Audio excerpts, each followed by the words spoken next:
Hello friends. तो कैसे हैं आप सब? आप सभी का स्वागत है आपके अपने पोटेंस क्लासेस परिवार में। तो आज हम लोग एक नया टॉपिक शुरू कर रहे हैं, हिंदी साहित्य, जो कि आपके उत्तर प्रदेश पुलिस, चाहे उत्तर प्रदेश दरोगा या यूपी के किसी भी एग्जाम के लिए या जिसमें भी हिंदी साहित्य आते हो, जिस भी एग्जाम में, उसके लिए ये यूजफुल होने वाला है क्लास।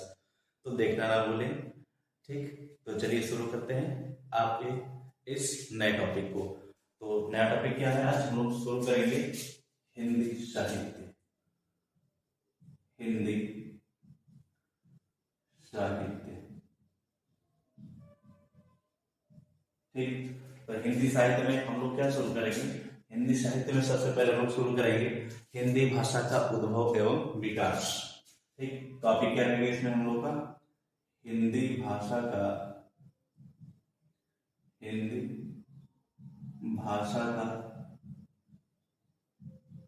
उद्भव एवं विकास।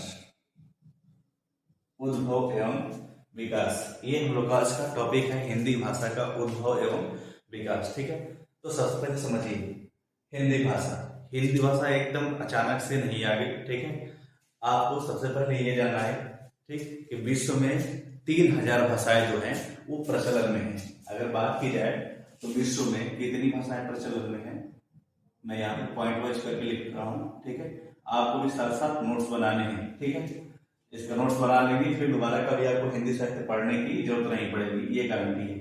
तो सबसे पहले क्या लिखेंगे कि विश्व में 3000 3000 जो भाषाएं हैं, 3000 भाषाएं प्रचलन में है।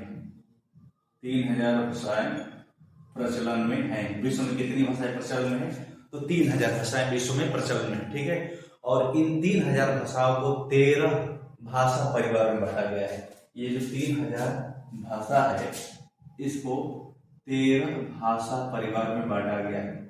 13 भाषा परिवार में बांटा गया है। ठीक है, कितने परिवार में बांटा गया है?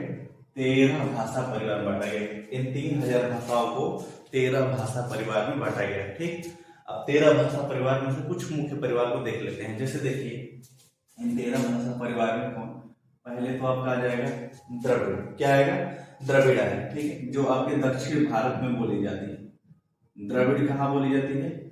दक्षिण भारत में बोली जाती है। ठीक है, द्रविड़ कहाँ बोली जाती है? तो दक्षिण भारत में बोली जाती है। ठीक है, द्रविड़ कहाँ बोली जाती है? दक्षिण भारत में बोली जाती है। ठीक, अब आगे की बात करते हैं। ठीक, जो और एक हो जाएगी आपकी चीन। चीन, ठीक है, चीन में जो बोली जाती है मंदारिन। मंदारिन, मंदारिन, ये भी आपके 3000 भाषाओं में से, जो 13 भाषा परिवार है उसी में से ये भी है। कौन सी? मंदारिन, जो कि आपकी चीन में बोली जाती है। ठीक है, उसी तरह आप कर सकते हैं अमेरिकी, जो कि अमेरिका में बोली जाती है। अमेरिकी कहाँ बोली जाती है? अमेरिका में बोली जाती है। एक होती है बुशमैनी, जो कि अफ्रीका के कालहारी मरुस्थल साइड में बोली जाती है, जो मरुस्थल वाले भाग हैं उसमें बोली जाती है। ठीक है, बुशमैनी। ठीक है, बुशमैनी। और एक होता है भारूपीय। भारूपीय, भारूपीय। ठीक है, ये भारूपीय का मतलब इसमें भारत और यूरोप दोनों शामिल है। भारत और यूरोप, तो भारत और यूरोप की जो भाषा है ये इसमें शामिल। तो आपके 13 भाषा परिवार में बांटा गया। इसमें से मुख्य मैंने यहाँ पे कुछ बताया है, जैसे द्रविड़ जो दक्षिण भारत में, मंदारिन चीन में, अमेरिकी अमेरिका में, बुशमैनी आपका कलहारी मरुस्थल में बोला जाता है, यानी अफ्रीका में बोला जाता है, और भारतीय कहाँ बोला जाता है? भारत और यूरोप में बोला जाता है। ठीक है, तो अब आगे इसमें बढ़ते हैं हम लोग।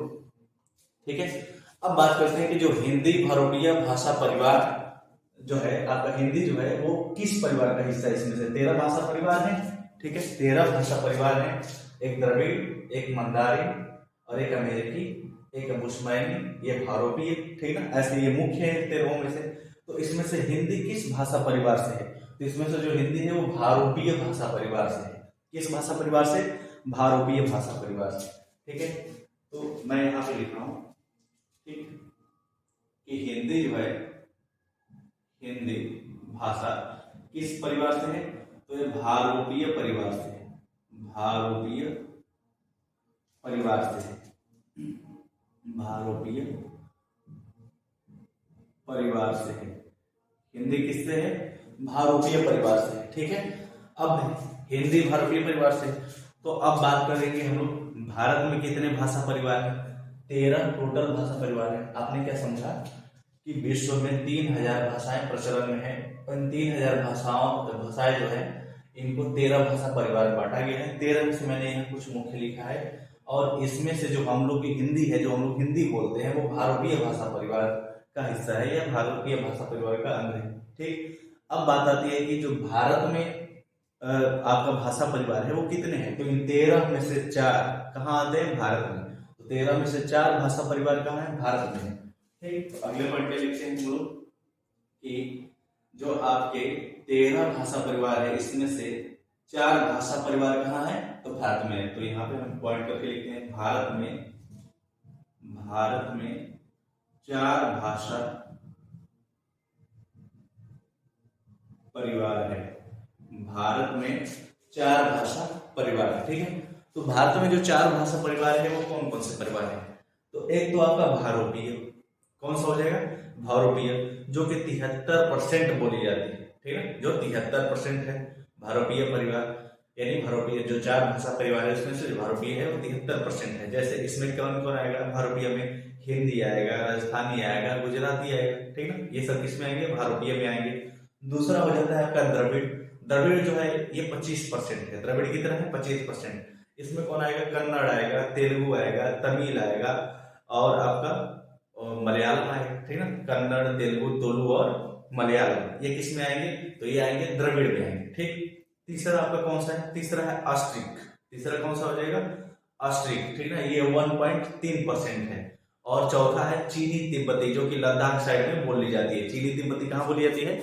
लद्दाख साइड में बोली जाती है। ठीक है, तो लद्दाख साइड में जो चीनी तिब्बती बोली जाती है, ठीक, तो उसकी कितने परसेंट है? 0.7%। तो टोटल मिला के कितने हो गए? 100% हो गए। ठीक, तो आगे हम लोग इस पॉइंट को समझते हैं। ठीक, यही पे समझ लेते हैं क्या? तो भारत में 4 भाषा परिवार है। अब इन 4 भाषा परिवार में कौन कौन से भाषा परिवार आएंगे? तो यहाँ पे समझते हैं इसको। ठीक है, 4 भाषा परिवार में कौन कौन से भाषा परिवार आएंगे? तो पहला मैं लिख रहा हूँ यहाँ पे भारोपीय। ठीक है, या इसको यहाँ नहीं लिखते हैं, इसको मिटा के अगले जगह लिखते हैं।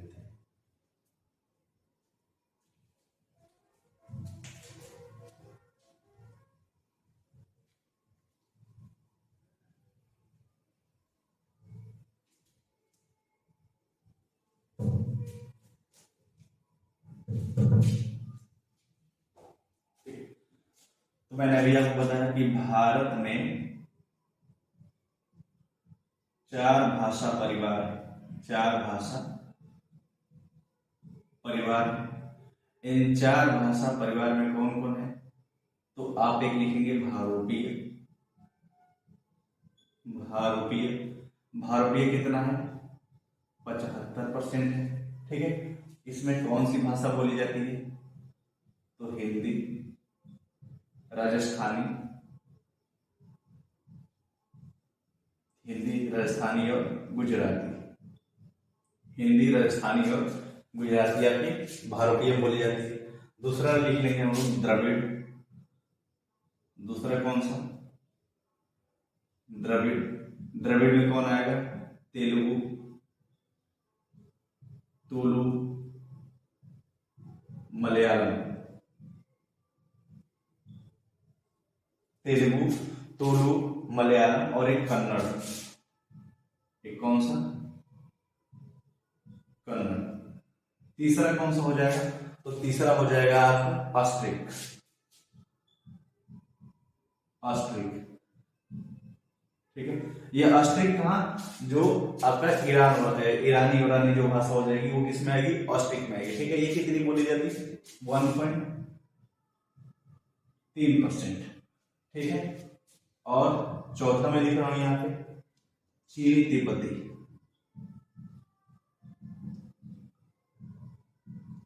चीनी तिब्बती, ये चीनी तिब्बती कितना हो जाएगा 0.7%, ठीक है 0.7%। और ये द्रविड़ कितना है, द्रविड़ का परसेंटेज लिखना भूल गए, यहाँ लिख देते हैं द्रविड़ कितना है, तो ये हो जाएगा आपका द्रविड़ ये 75 और ये हो गया 2 77, तो 75 और 2 77 और 77 3 80 20 100, ठीक है कितना हो जाएगा 1 मिनट, ये 75 ये 75 में ये 73 है और ये 25 है, ठीक है ये 73 और ये 25 और ये 1.3% और ये 0.7%, ठीक है। तो भारतीय हो जाएगा 73%, द्रविड़ हो जाएगी 25%, ऑस्ट्रिक हो जाएगी 1.3% और चीनी तिब्बती हो जाएगी 0.7%। तो भारत में 4 भाषा परिवार हैं और टोटल कितने भाषा परिवार हैं 13 भाषा परिवार में 3000 भाषाएं प्रचलन में हैं, ठीक। और 3000 भाषाओं को 13 भाषा परिवार बांटा गया है, जिसमें से 4 भाषा परिवार अकेले कहाँ है भारत में। कौन कौन है, एक भारतीय जो कि 73% जिसमें हिंदी राजस्थानी गुजराती आता है, एक द्रविड़ जो कि तेलुगु तुलु मलयालम कन्नड़ जो कि 25% है, ऑस्ट्रिक कितना है 1.3%, चीनी तिब्बती कितनी हो जाएगी 0.7% हो जाएगी, ठीक यहाँ तक कोई डाउट नहीं। अब आगे बढ़ते हैं, देखिए अब जो भारतीय परिवार है इसकी 10 शाखाएं प्रचलन में है। भारतीय परिवार की कितनी शाखाएं प्रचलन में है 10 शाखाएं, और इसको 2 वर्गों में बांटा जाता है। कितने वर्गों में 2 वर्गों में बांटा जाता है, ठीक। तो आगे चलते हैं हम लोग, यहाँ पे जो आपका भारतीय परिवार है, ठीक है जो भारतीय परिवार है उसकी 10 शाखाएं हैं। भारतीय परिवार की 10 शाखाएं, भारतीय परिवार की 10 शाखाएं जिन्हें 2 वर्गों में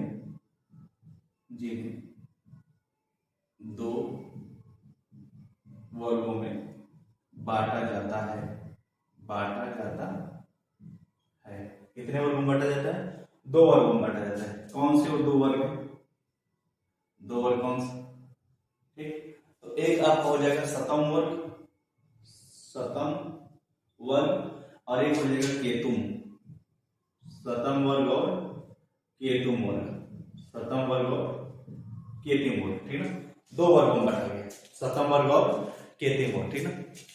भारतीय परिवार की 10 शाखाएं हैं और इन 10 शाखाओं जिन्हें हम कितने वर्गों में बांटते हैं 2 वर्गों में, एक सतम वर्ग और एक केतुम वर्ग, ठीक है। तो केतुम वर्ग में क्या आएगा, जर्मन आएगा, इटैलिक आएगा, ग्रीक आएगा, यूरोपीय आएगा, ठीक है ये भाषा किसमें आएगी, किसमें केतुम में आएगी, ठीक। केतुम में क्या आएगा, इस केतुम में जर्मन, इटैलिक, यूरोपीय, ठीक है ये हो गया, ठीक। ग्रीक हो जाएगा, ग्रीक, तो जर्मन, इटैलिक, यूरोपीय, ग्रीक ये किस में आएंगे, ये आएंगे केतुम वर्ग में। तो बात आती है सतम वर्ग में कौन कौन सी भाषा आएंगे, तो सतम वर्ग में आएगी आपकी भारत ईरानी भाषा, भारत ईरानी भाषा सतम वर्ग में आएगी। और कौन आ सकता है इसमें, और आएगा आपका आर्मीनी भाषा, आर्मीनी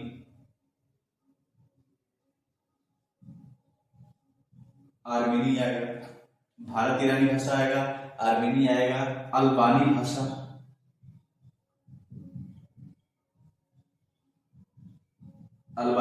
ये किस में आएगा, ये आएगा आपका सतम वर्ग में, किसमें सतम वर्ग में, ये जो है आपके सतम वर्ग में आएंगे, ठीक है। भारत ईरानी भाषा, आर्मेनी भाषा और अल्बानी भाषा ये किसमें आएंगे सतम वर्ग में आएंगे। अब जो आपका ये सतम वर्ग है यानी कि जो भारत ईरानी भाषा, आर्मेनी भाषा, अल्बानी भाषा, इसी से संस्कृत बना है। क्या बना है, संस्कृत, इसी से बना है आपका संस्कृत, ठीक है। तो यहां तक समझिए, उसके बाद अगले पॉइंट पे हम लोग आएंगे, ठीक। इससे क्या बना है, संस्कृत बना है। जो आपका सतम वर्ग है इसमें भारत ईरानी भाषा, आर्मेनी भाषा, अल्बानी भाषा ये आएगी। केतुम वर्ग में कौन आएगा, जर्मन, ग्रीक, इटैलिक, यूरोपीय। और जो सतम वर्ग है इसी से किसका जन्म हुआ है, संस्कृत का जन्म हुआ, ठीक है। अब जो संस्कृत है, इस संस्कृत का जो सबसे पहले प्रयोग देखने को मिला है वो जेंदा अवस्था में, जो कि आपको पता है जेंदा अवस्था क्या है, ईरानियों का एक ग्रंथ है, ईरान का, यानी कि पारसियों का क्या है, ग्रंथ है जिंदा अवेस्ता। ठीक है, तो चलिए आगे बढ़ते हैं। तो अगला पॉइंट यहां से नोट करेंगे। पहले एक बार इसका रिवीजन कर लेते हैं। हम लोगों ने सबसे पहले क्या पढ़ा? ठीक है, तो हम लोगों ने जो है सबसे पहले पढ़ा था, ठीक है, कि हिंदी भाषा का उद्भव और विकास में क्या पढ़ा था। ठीक, आपको पता होगा कि सबसे पहले हम लोगों ने पढ़ा कि विश्व में 3000 भाषाएं प्रचलन में है। ये हमने लिखा। 3000 भाषाओं को 13 भाषा परिवार में बांटा गया है, जिसमें से हम लोगों ने कुछ भाषा परिवार को पढ़े, जैसे द्रविड़ जो कि दक्षिण भारत में, और आपका चीनी जो यानी मंदारिन जो कि चीन में बोली जाती है। ठीक है, अमेरिकी अमेरिका में, बुशमैनी मरुस्थल कलहारी मरुस्थल वाले भाग में बोली जाती है। ठीक, और आप एक देखे हैं भारोपीय जो कि भारत और यूरोप में बोली जाती है। ठीक है, तो इतने भाषा परिवार को आपने देखा। ठीक है, इतने भाषा परिवार को आपने देखा। फिर हमने कहा कि जो हिंदी है वो भारतीय भाषा परिवार का हिस्सा है या अंग है। अब इस प्रकार से हम देखें तो भारत में 4 भाषा परिवार है। कितने भाषा परिवार? 4 भाषा परिवार। एक भारतीय जो कि 73% है, जिसमें हिंदी, राजस्थानी, गुजराती आती है। एक द्रविड़ जो कि तेलुगु, तुलु, मलयालम और कन्नड़ आता है, जो कि 25% है। एक ऑस्ट्रिक जो 1.3% है, और एक चीनी तिब्बती जो कि 0.7% है। ये लद्दाख वगैरह इलाके में बोली जाती है। ठीक है, तो ये वाला हो जाएगा। अब हमने आगे कहा कि जो भारतीय परिवार की 10 शाखाएं हैं, ठीक, इनमें भी कितने वर्गों में बांटा जाता है?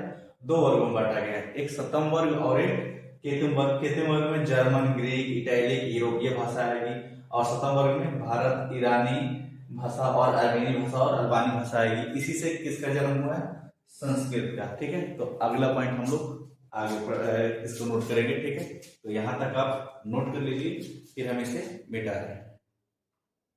ठीक, तो मैंने क्या कहा कि संस्कृत का जो सबसे पहले प्रयोग हुआ वो कहाँ हुआ? अवेस्ता ग्रंथ में हुआ था।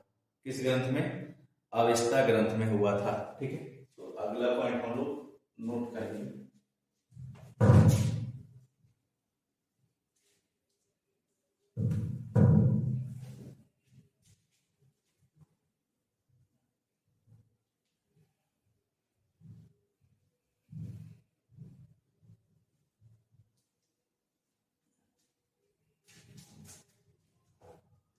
मैंने क्या बताया?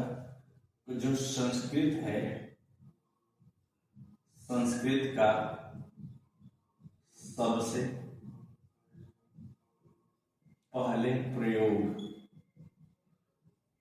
कहाँ हुआ था? अवेस्ता ग्रंथ में। अवेस्ता ग्रंथ में हुआ था। ठीक है, संस्कृत का सबसे पहले प्रयोग कहाँ हुआ था? अवेस्ता ग्रंथ। ठीक, तो अब हम देखते हैं संस्कृत से कौन कौन से भाषा बने। ठीक है, संस्कृत से कौन कौन से भाषा बनते हैं। ठीक है,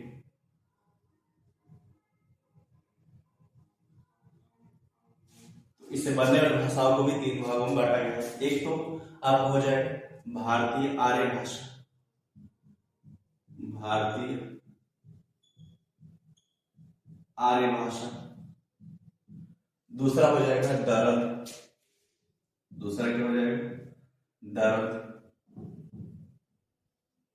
दूसरा हो जाएगा दरद। तीसरा हो जाएगा ईरानी भाषा। तीसरा हो जाएगा ईरानी। ठीक है, तो संस्कृत से बनने वाली भाषाओं को हम कितने भागों में बांटे? 3 भागों में। एक तो भारतीय आर्य भाषा, एक दरद और एक ईरानी। दरद में क्या आता है? दरद में इसमें आपका पंजाबी आ जाएगा, कश्मीरी आ जाएगा, पंजाबी और कश्मीरी। ठीक, ईरानी में क्या आ जाएगा? ईरानी में फारसी, अरबी, पश्तो। इसमें क्या है? इसमें फारसी,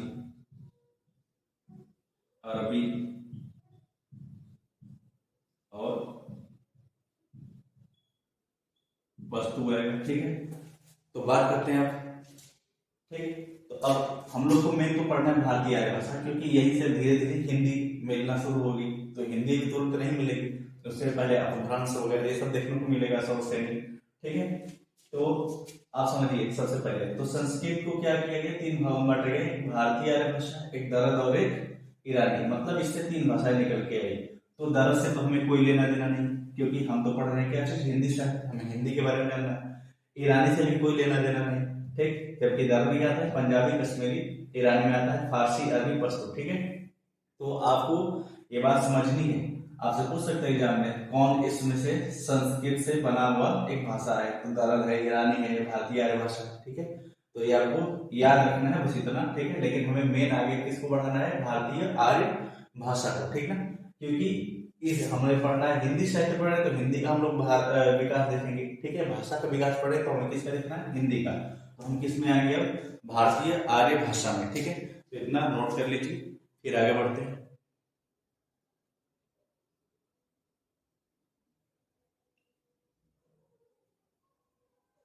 ठीक, चलिए तो इतना मिटाते हैं। अब सीधा हेडिंग लिखेंगे भारतीय आर्य भाषा, भारतीय आर्य भाषा, ठीक। भारतीय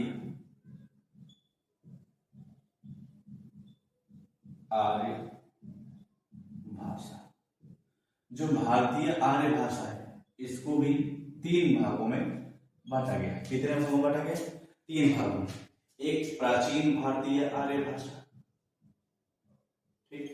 एक कौन सा, प्राचीन भारतीय आर्य भाषा, एक मध्यकालीन भारतीय आर्य भाषा, और एक हो जाएगी आधुनिक भारतीय आर्य भाषा, आधुनिक भारतीय आर्य भाषा। तो भारतीय आर्य भाषा को कितने भागों में बांट दिया गया, प्राचीन, मध्यकालीन और आधुनिक। इनका समय भी पूछता है एग्जाम में, ठीक ना। तो समय इसका क्या रहेगा, जो प्राचीन आर्य भाषा है इसका समय 2000 बीसी से 500 बीसी तक, यानी कि 2000 ईसा पूर्व से, 2000 ईसा पूर्व से कहां तक, 500 ईसा पूर्व तक, 500 ईसा पूर्व तक किसका समय है, प्राचीन भाषा, ठीक है। प्राचीन जो आर्य भाषा है, भारतीय आर्य भाषा, इसका समय 2000 ईसा पूर्व से 500 ईसा पूर्व तक रहेगा, ठीक है। अब इसका मध्यकालीन की बात करें तो इसका 500 ईसा पूर्व से लेके 1000 एडी यानी कि ईस्वी तक, ठीक है। 500 ईसा पूर्व से लेकर 1000 ईस्वी तक इसका समय, किसका, मध्यकालीन का। और इसका आधुनिक का 1000 ईस्वी से अब तक, 1000 ईस्वी से अब तक किसका है, आधुनिक का है, ठीक है। तो भारतीय आर्य भाषा को कितने भागों में बांट दिया गया, तीन भागों में बांट दिया गया, एक प्राचीन, एक मध्यकालीन और एक आधुनिक। प्राचीन का समय क्या है, तो 2000 ईसा पूर्व से 500 ईसा पूर्व। मध्यकालीन का क्या है, 500 ईसा पूर्व से 1000 ईसा पूर्व। और आधुनिक का क्या है समय, 1000 ईसा पूर्व से अब तक, ठीक है। अब चलिए आगे बढ़ते हैं। अब आगे बढ़ेंगे हम लोग, तो सबसे पहले शुरू करेंगे प्राचीन आर्य भाषा, ठीक है। अब देखिए जो प्राचीन आर्य भाषा है, प्राचीन आर्य भाषा, ठीक है। प्राचीन आर्य भाषा जो है इसके भी दो भाग हैं। कितने भाग, दो भाग, यानी कि इससे दो भाषा आगे निकल के आते हैं, एक वैदिक संस्कृत, एक वैदिक संस्कृत और एक लौकिक संस्कृत। एक कौन सा, लौकिक संस्कृत। बात आती है वैदिक संस्कृत क्या है, वैदिक संस्कृत जो वेदों में लिखा गया है, जो किस में लिखा गया है, वेदों में लिखा गया है, वो क्या है, वैदिक संस्कृत। और लौकिक संस्कृत क्या है, ये जो संस्कृत थे, वैदिक संस्कृत, जब ये कठिन लगने लगे तो इसमें कुछ सुधार किया गया, परिवर्तन किया गया, उसी का नाम दे दिया गया क्या चीज, लौकिक संस्कृत, ठीक है। तो इसका भी समय पूछता है, वैदिक संस्कृत का समय कब से कब तक रहा, तो ये 2000 बीसी से 800 बीसी तक रहा। 2000 बीसी यानी कि ईसा पूर्व से 800 ईसा पूर्व तक रहा है। और ये 800 ईसा पूर्व से 500 ईसा पूर्व तक रहा है। कौन, ये लौकिक वाला, ठीक है। लौकिक कितना रहा, 800 ईसा पूर्व से 500 ईसा पूर्व। और वैदिक कब से रहा है, 2000 ईसा पूर्व से 800 ईसा पूर्व, ठीक है। और वैदिक संस्कृत में 14 स्वर थे। कितने? वैदिक संस्कृत में 14 स्वर थे, ये आपको याद रखना है, ठीक है। वैदिक संस्कृत में कितने स्वर थे? 14 स्वर थे, ठीक। अब बात आती है आगे मध्यकालीन की, ठीक। तो मध्यकालीन जो है आपका, आगे इसको पढ़ते हैं मध्यकालीन। तो मध्यकालीन, इससे पहले थोड़ा पढ़ लेते हैं हम लोग आधुनिक वाले को इधर, ठीक है, ठीक। या पहले मध्यकालीन पढ़ते हैं, इसको पहले यहाँ मिटाते हैं, ठीक। इतना पढ़ लीजिए। तो हमने क्या कहा कि भारतीय आर्य भाषा को 3 भाग में बांटा गया, प्राचीन, मध्यकालीन, आधुनिक। प्राचीन का जो समय है वो 2000 ईसा पूर्व से 500 ईसा पूर्व, मध्यकालीन का समय है 500 ईसा पूर्व से 1000 ईसा पूर्व, और आधुनिक का समय है 1000 ईसा ईस्वी से लेके, देखिए 500 ईसा पूर्व से 1000 ईस्वी, और आधुनिक का है 1000 ईस्वी से अब तक, ठीक है। प्राचीन को 2 भागों में बांट दिए गए, वैदिक संस्कृत और लौकिक संस्कृत। वैदिक संस्कृत का समय कब से कब तक रहा? 2000 ईसा पूर्व से 800 ईसा पूर्व, और लौकिक संस्कृत का 800 ईसा पूर्व से 500 ईसा पूर्व। और जो वैदिक संस्कृत थे इसमें कितने स्वर थे? 14 स्वर थे, ठीक है ना। 14 स्वर। 14 स्वर में अगर पूछा जाए तो 11 तो आपको पता ही, 11 जो पढ़ते हैं ये तो पता ही। तो बचे कौन? 3। ये 3 स्वर कौन है? अगर आपसे पूछ लिया जाए 3 स्वर कौन है, तो जो री ऐसे बनता है, इसमें एक बार और ऐसे बना दीजिए, तो ये वाला एक री, ठीक है, जो कि अभी वाले स्वर में नहीं मिलता है, तो एक ये री हो जाएगा, एक हो जाता है लिरी, लिरी, और एक लिरी में भी एक बार दोबारा से ऐसे बना दी जाए तो ये हो जाएगा। तो 3 ये हो जाएंगे, ठीक है। एक री, लिरी, और एक लिरी में फिर एक और ऐसे बना दिया जाएगा, तो ये 3 स्वर इसमें ये एक्स्ट्रा थे, तो कुल मिला के कितने थे? 14 स्वर थे, ठीक है। अब बात आती है हम लोग की मध्यकालीन की, ठीक। इतना कर लीजिए, फिर आगे बढ़ते हैं मध्यकालीन क्या है,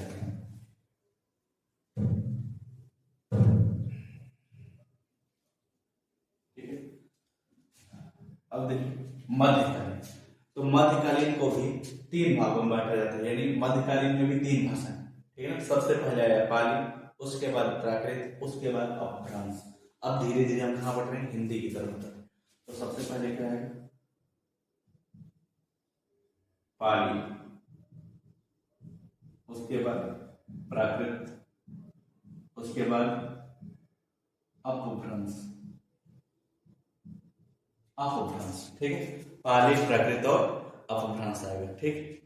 तो आप इसमें पूछेगा आपसे मध्यकालीन हो गया, जो पाली, प्राकृत और अपभ्रंश है। तो पाली का समय कब से कब तक रहा? पाली का समय 500 ईसा पूर्व से लेके 1 ईस्वी तक। कहां तक? 1 ईस्वी तक। किसका टाइम है? पाली का। पाली का समय कब से रहा? 500 ईसा पूर्व से 1 ईस्वी तक, ठीक है। दूसरा है प्राकृत।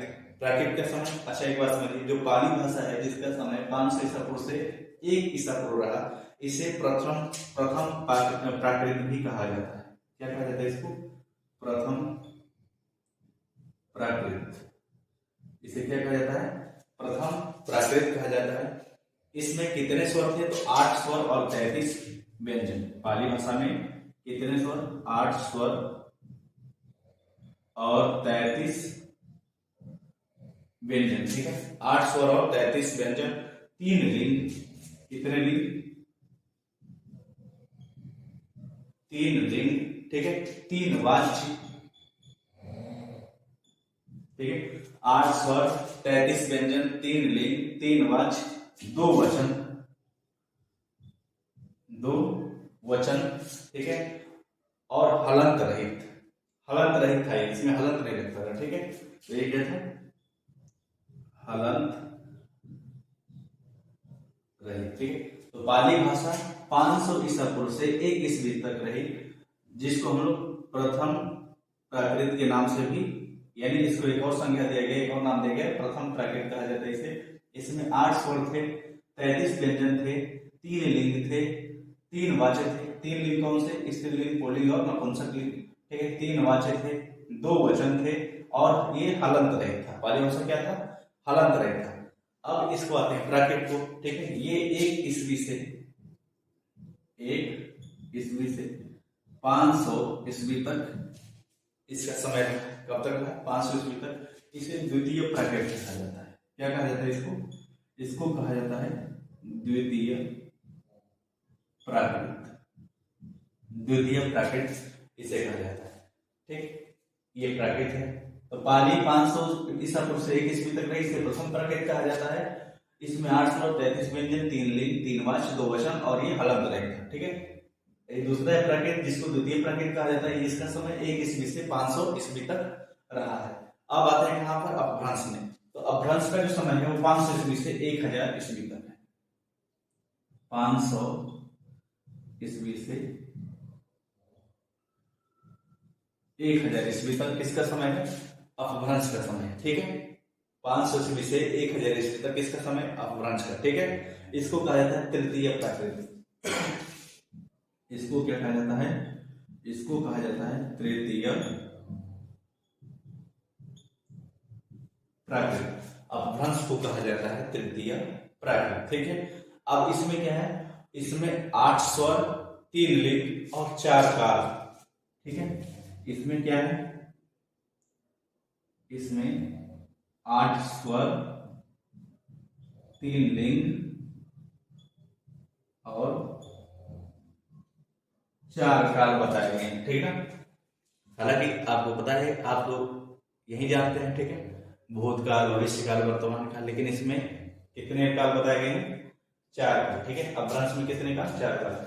अपभ्रंश जो कि तृतीय प्राकृत है, इसमें 8 स्वर, 3 लिंग और 4 काल, ठीक है, ये थे।